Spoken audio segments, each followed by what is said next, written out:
inflation. Make America affordable again. We're going to make it affordable. About half of Trump voters said higher prices were the largest factor in their decision. Start in 2018, when President Trump put tariffs on washing machines. We're going to benefit our consumers, and we're going to create a lot of jobs. Since then, whenever a washing machine is imported to the U.S., the company on the U.S. side doing the importing pays a tariff to the U.S. government. Their margins are pretty low. They've got to pass that price on to consumers who ultimately pay it. That's the whole point, in some sense, to reduce demand for those goods and create space for domestic producers. After the tariffs, not only did the price of imported washing machines go up, so did the ones made in the U.S. There's this myth out there that if we tax imports, domestic producers won't change their prices. And that's not the case. You're creating more demand for them. So naturally, the price goes up. And it wasn't just washers. Dryers went up in price too, even though they weren't part of the tariffs. The study found the U.S. collected $82 million annually.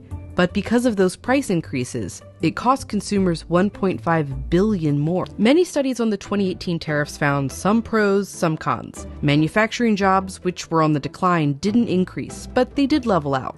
The overall economy lost jobs, mostly in those downstream industries. And the costs of the tariffs were passed on to U.S. companies and consumers. So, not great for the economy. They're going to tariff the hell out of them. Everything you buy that comes from outside the U.S., like wine, cheese, and laptops, get more expensive. Well, that's what economists say would happen under former President Trump's tariff proposal. In order to cover the higher tariffs, companies will have to raise prices, and that cost ultimately gets passed down to you, the consumer.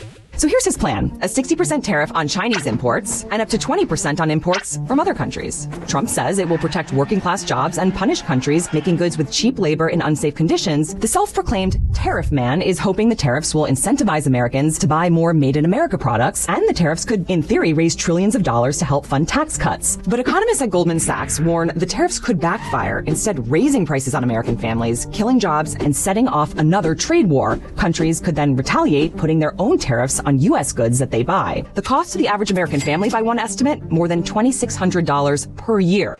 When you take a hard look at the data, they really aren't worth it for jobs, and they raise costs for consumers. How much would Trump's latest proposal cost per year? That comes out for a median family in the middle of the income distribution to be about $1,700. Institute for International Economics estimates those tariffs alone would cost the typical American household over $2,600 a year.